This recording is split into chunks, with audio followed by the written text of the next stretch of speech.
Hola, soy Eliezer. Número 10. La evolución del exorcista.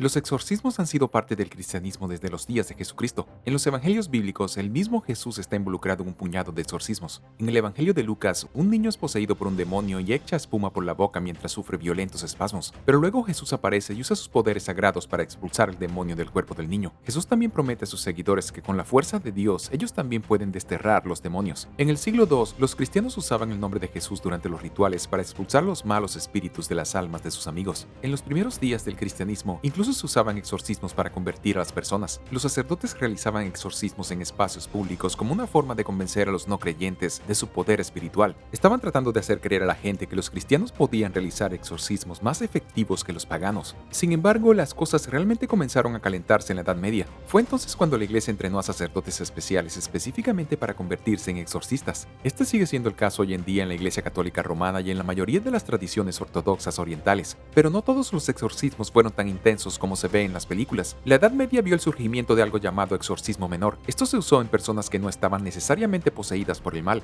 Durante los bautismos se realizaba un exorcismo menor bajo el supuesto de que todos ya estaban en algún tipo de control espiritual maligno. Fue en el siglo XV cuando los demonios se convirtieron en algo temible en Europa occidental. Estos fueron los días de los judíos de brujas y demonólogos. Hay tantos relatos de sacerdotes ejerciendo como exorcistas entre los siglos XV y XVII que sería imposible enumerarlos a todos. Los sacerdotes se volvieron tan locos por los exorcismos que también comenzaron a desterrar los espíritus malignos de los animales. No sería hasta la Ilustración, periodo que comenzó en el siglo XVII y terminó en el siglo XIX, que los europeos dejaron de creer en las supersticiones de la posesión demoníaca. Los intelectuales de la iglesia misma comenzaron a aceptar que la psicología probablemente estaba detrás de la posesión demoníaca. De hecho, la Iglesia Católica nunca ha dejado de formar exorcistas, y una de las mayores fuerzas impulsadoras de los exorcismos en la actualidad es el pentecostalismo, una rama del cristianismo que enfatiza en la experiencia espiritual en la vida cotidiana. Uno de los pocos lugares del mundo donde la creencia en la posesión demoníaca sigue siendo alta es en los Estados Unidos de América. Y ahora el número 9, pero primero es hora de agradecer. Gracias a todos nuestros suscriptores por ver el video y apoyar a Lo Puedes Creer. Si eres nuevo por aquí, asegúrate de suscribirte y unirte a la familia.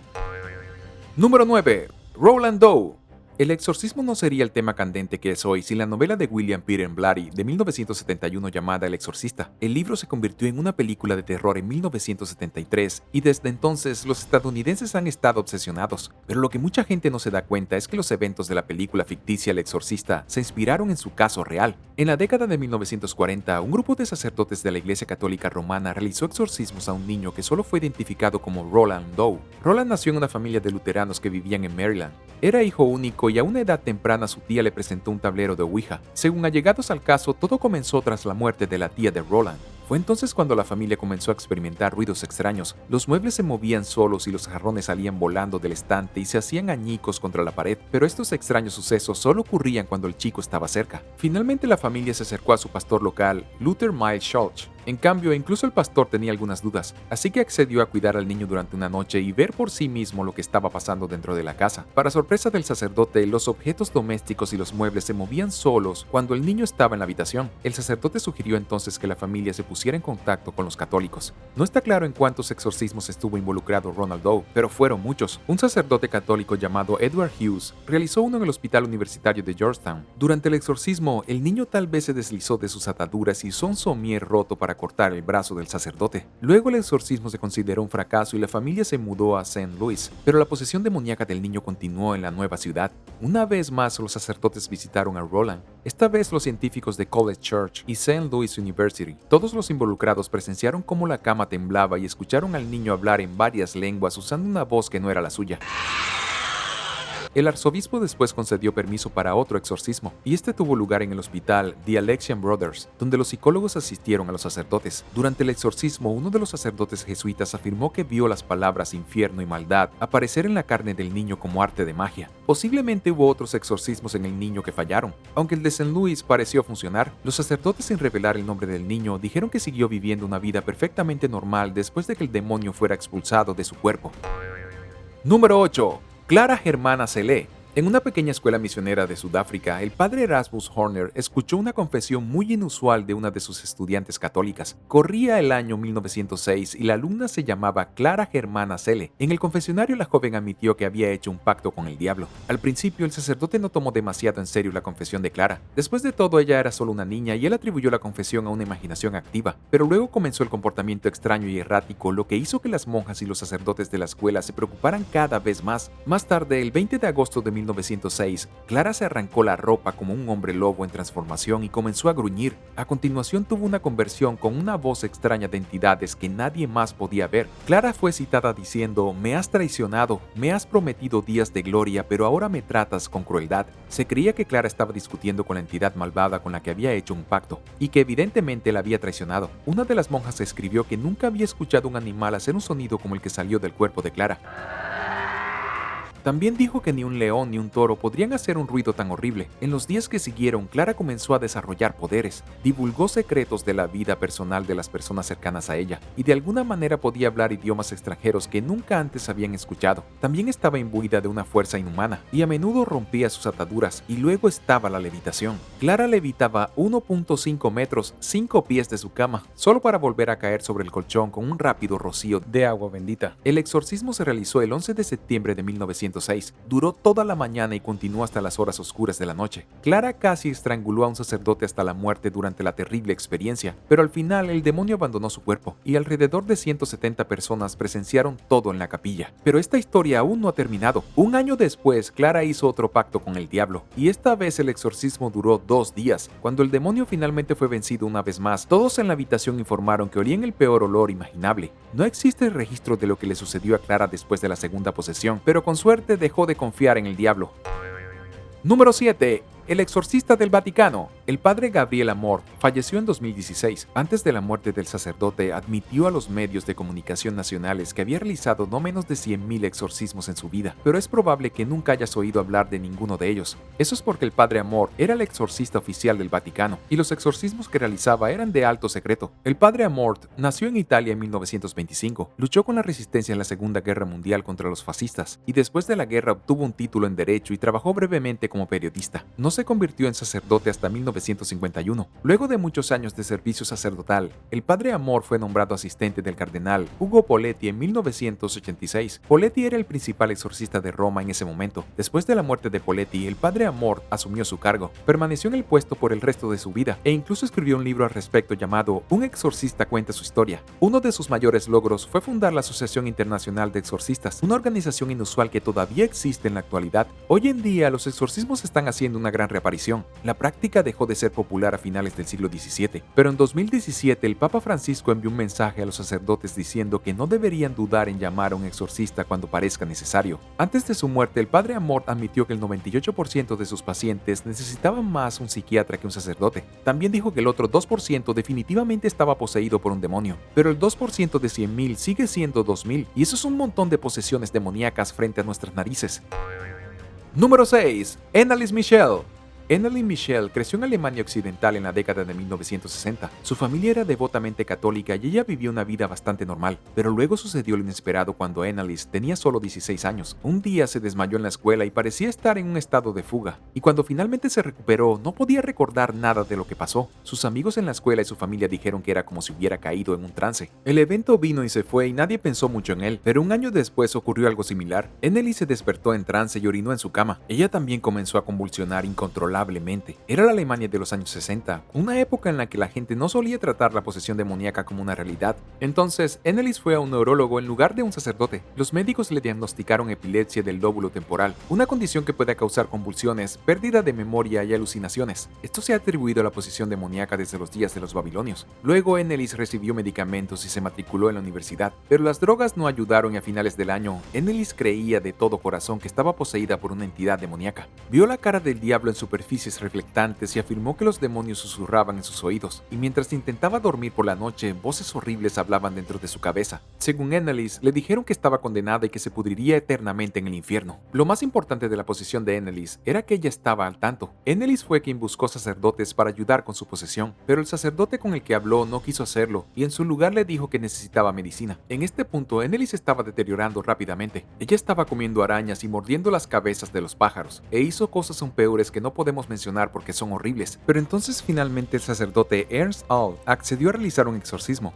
Anneliese se sometió a 67 exorcismos durante los siguientes 10 meses. Los sacerdotes involucrados creían que estaba poseída por Lucifer, Judas, el emperador romano Nerón y Adolfo Hitler. De hecho, desafortunadamente, estos intentos de salvar a Anneliese resultaron infructuosos y ella falleció el 1 de julio de 1976. Su muerte, sin embargo, no provino de los demonios dentro de ella, sino de la desnutrición y la deshidratación. Como resultado, sus padres y los sacerdotes involucrados fueron acusados de homicidio por negligencia. Los sacerdotes fueron declarados culpables de homicidio involuntario y condenados a 6 meses de cárcel, aunque la sentencia fue suspendida. Sus padres no recibieron ningún castigo desde que los tribunales decidieron que ya habían sufrido suficiente. Todavía no está claro desde un punto de vista espiritual qué le sucedió a Anneliese. Los científicos dicen que fue un caso claro de enfermedad mental que salió terriblemente mal. ¿Pero qué piensas? ¿Anneliese murió poseída por un emperador romano muerto? ¿O fue negligencia ya que los sacerdotes le permitieron consumirse y morir de hambre? Número 5. Exorcismos mesopotámicos. La antigua Mesopotamia es más famosa por ser el hogar de la primera sociedad verdaderamente compleja de personas en el planeta. Estas civilizaciones desarrollaron la agricultura y la domesticación de animales hace 8000 años, y para el año 3000 a.C. construyeron las primeras grandes ciudades e inventaron el lenguaje escrito. Incluso construyeron la primera rueda y realizaron el primer exorcismo. Los científicos saben lo que sucedió en la antigua Mesopotamia debido a la escritura conservada que dejaron. La biblioteca de Ashurbanipal contiene una gran cantidad de tablillas antiguas que detallan los reinados de los monarcas y las campañas militares.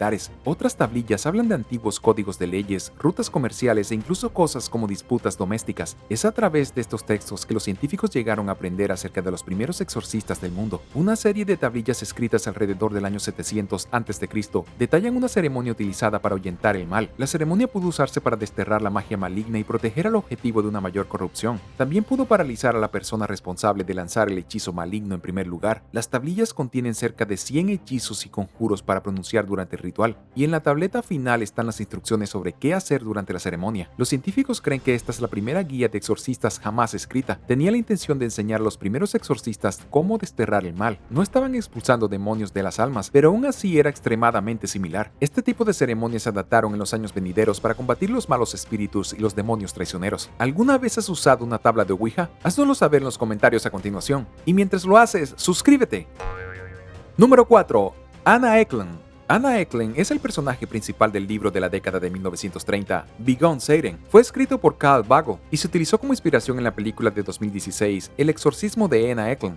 Pero lo más probable es que el verdadero nombre de Anna fuera Emma Schmidt. Nació en Marathon, Wisconsin en 1882. Su madre falleció en 1890, dejando a la niña de 8 años con su padre alcohólico. Lo más seguro es que Carl Vago escuchó la historia de segunda mano y luego cambió el nombre en su libro por respeto a la familia. Pero la mayoría de los hechos son los mismos que le sucedieron a la pequeña Emma en la zona rural de Wisconsin. Emma asistía a la iglesia con regularidad hasta que sucedió algo extraño a la edad de 14 años. Emma ya no podía entrar a una iglesia sin que pensamientos violentos la consumieran. Tenía visiones incontrolables de lastimar a los sacerdotes y profanar los terrenos de la iglesia. Y finalmente estos pensamientos extraños se volvieron tan malos que Emma dejó de ir a la iglesia por completo. Fue entonces cuando los lugareños se pusieron en contacto con el padre Theophilus Risinger. Theophilus era un sacerdote capuchino alemán que se mudó al Medio Oeste en 1912 y poco después de su llegada realizó el primer exorcismo en Emma. Al principio parecía ser un éxito. Emma pudo volver a la iglesia sin preocuparse por atacar a alguien. Los rumores en ese momento afirmaban que Emma estaba poseída por su tía Mina, quien aparentemente era una bruja. Puso hierbas malditas en la comida de Emma para obligar a las entidades demoníacas a entrar en su cuerpo. Luego, Emma fue asedida nuevamente por entidades demoníacas en agosto de 1928.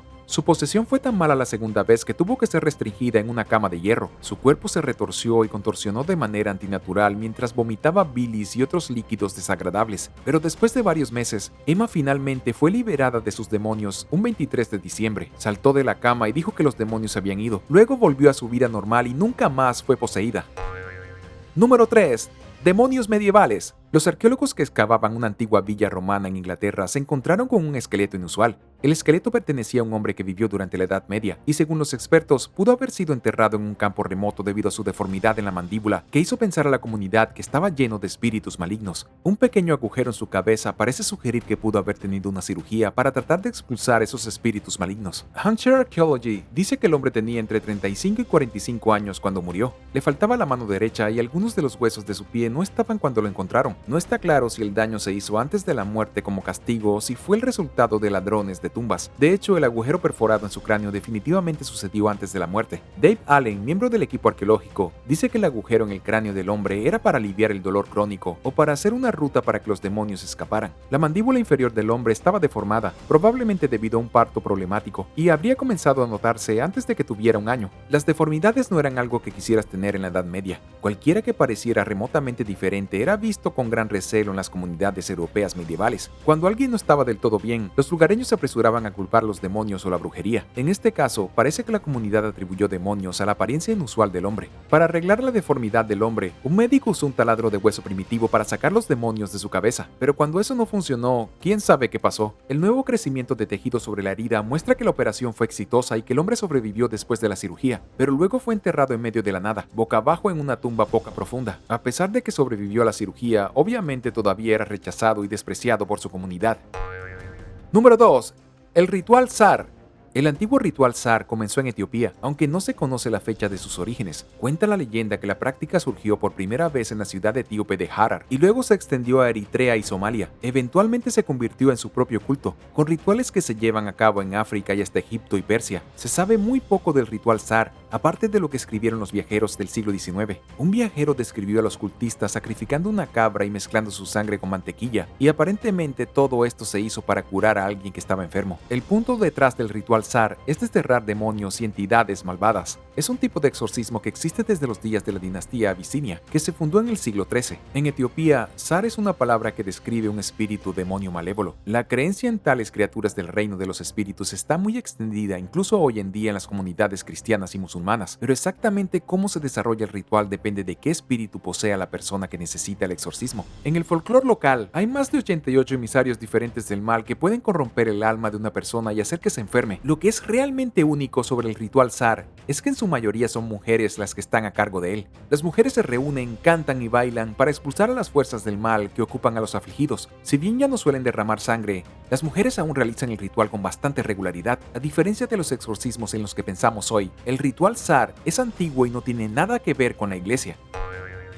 Número 1. Martha Brosher. Martha Brosher era una farsante. En Francia durante el siglo XVI, Martha acompañó a su padre por todo el país y se exhibió en un escenario fingiendo estar poseída por un demonio. Martha contorsionaba su cuerpo como si los espíritus estuvieran inclinando sus extremidades de forma poco natural. Podía poner los ojos en blanco en la parte posterior de su cabeza y retumbar un discurso gutural desde su estómago. Para los campesinos que se presentaban a ver las actuaciones, Martha parecía como si estuviera poseída por el mismísimo diablo. Y todo esto con fines de entretenimiento. Su padre había trabajado como tejedor antes del espectáculo itinerante y nunca ganó mucho dinero, pero después de que su hija mostrara síntomas de posesión demoníaca, tuvo la idea de ganar dinero con eso. Su afirmación era que Martha había sido maldecida por una bruja que vivía al lado y que no podía sacar el demonio de su cuerpo. Mientras el dúo de padre e hija estaba de viaje, los sacerdotes a menudo se presentaban a sus actuaciones y trataban de expulsar el demonio de Martha. Martha actuaría como si el intento hubiera funcionado y el demonio se hubiera ido, pero segundos después la entidad regresaba. Muy pronto, Martha y su padre llamaron la atención de Michelle Marescot, el médico personal de rey Enrique IV. Todo el país se había enterado de la niña viajera poseída y Michelle se dio a la tarea de averiguar la verdad. El médico usó un fragmento de madera que, según él, provenía de la misma cruz en la que Jesucristo fue crucificado para burlarse de los demonios que vivían dentro de Martha. Ella reaccionó violentamente al trozo de madera, pero luego Michelle reveló que era solo un trozo de madera común. No había nada especial en ello. Michelle había puesto el trozo real de la cruz en la boca de Martha para hundir su lengua mientras la estudiaba, y de hecho no había reaccionado en absoluto a lo que Michael afirmaba que era el verdadero trozo de la cruz. Al final, Martha y su padre quedaron expuestos como mentirosos. Luego, el falsificador fue encarcelado durante varios meses, y cuando salió, Martha llevó su extraño espectáculo a la clandestinidad. En los años siguientes, realizaba sesiones de espiritismo en secreto, pero nadie sabe qué fue de ella. Gracias por ver el video. ¿Crees que los demonios realmente poseen a las personas? Haznos saber lo que piensas en los comentarios a continuación. Si te gustó este video, asegúrate de darle me gusta y suscribirte al canal. Nos vemos en el próximo. ¡Adiós!